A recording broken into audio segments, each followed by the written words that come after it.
Welcome to Storytime with Papa Henry. We are reading Captain Daly's Crew and the Long-Eared Taxicab by Craig Massey. Today, the final chapter, Chapter 11, Petronella's Pet. The next morning, Pudge and I meandered out to the dock to wait for Mr. Jameson, Chuck, and Slim. They had stayed overnight in Parksville and were being brought over by the police to Bear Valley Village. From there, they would be coming over by boat. Jumping pumpkin seeds! I forgot to take care of Petronella! Come on! Still plenty tired from our adventures, we lazily made our way to the shed behind the lodge. I caught up a bucket and returned to the lake and scooped it full of water.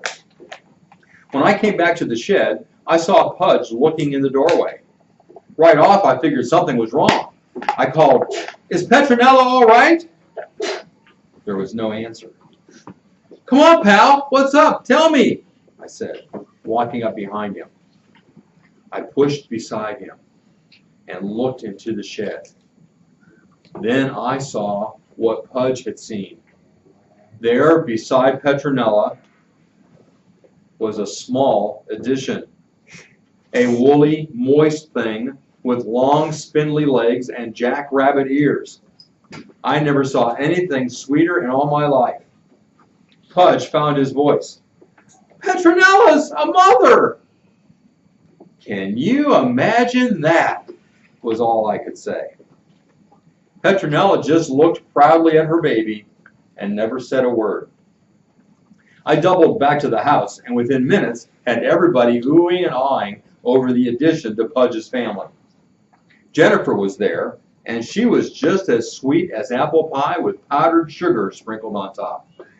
Even Mrs. Jameson seemed different. We were still gazing in wonder when the rest of the gang returned.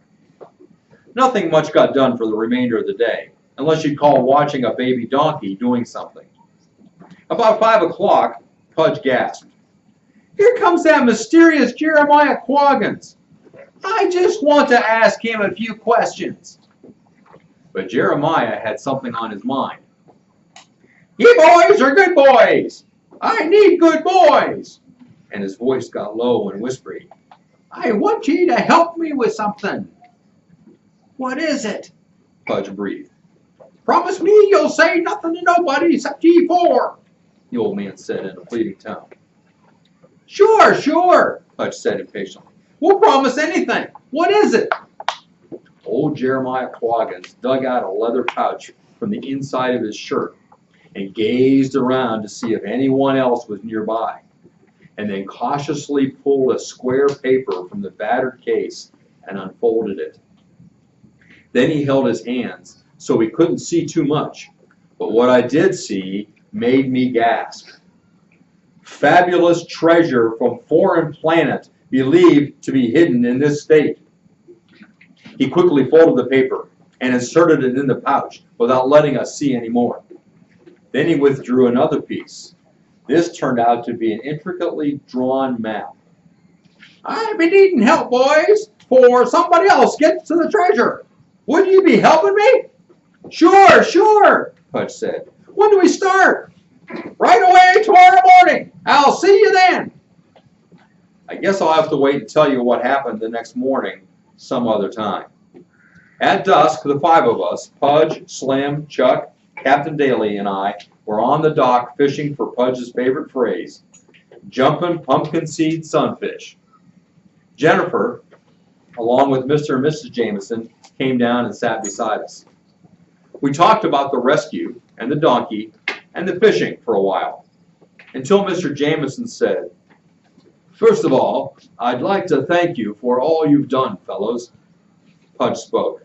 "Oh, that was nothing. Fact is, I wouldn't have missed it for anything." "Pudge," Mr. Jameson said softly, "I don't think you're thinking of the same thing I am." "Sure I am. You mean finding Jennifer."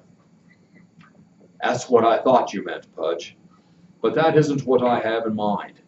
I do thank you for that indeed. But Mrs. Jameson, Jennifer, and I have just had a long talk, And Jennifer has told us everything that occurred last night. You mean about taking the Lord as her Savior? I piped up. That's exactly what I mean. And I want to thank you for it. And I'm quite sure that Mrs. Jameson and myself will be quite different from now on. You mean, Pudge blurted, you did what Jennifer did? That's what we mean. Jumping pumpkin seeds, Pudge exploded. Can you imagine that? I added. Good night, Slim chipped in. Chuck yanked out a 6-inch sunny. Boy, this sure is keen, he added. Pudge exploded. I know what I'm going to name that baby donkey. I'm going to call her Pet. Get it, fellas? Pet. Named after her mother, Petronella. Jennifer laughed softly. Pudge, I'm disappointed. I thought you'd name her Jenny, after me.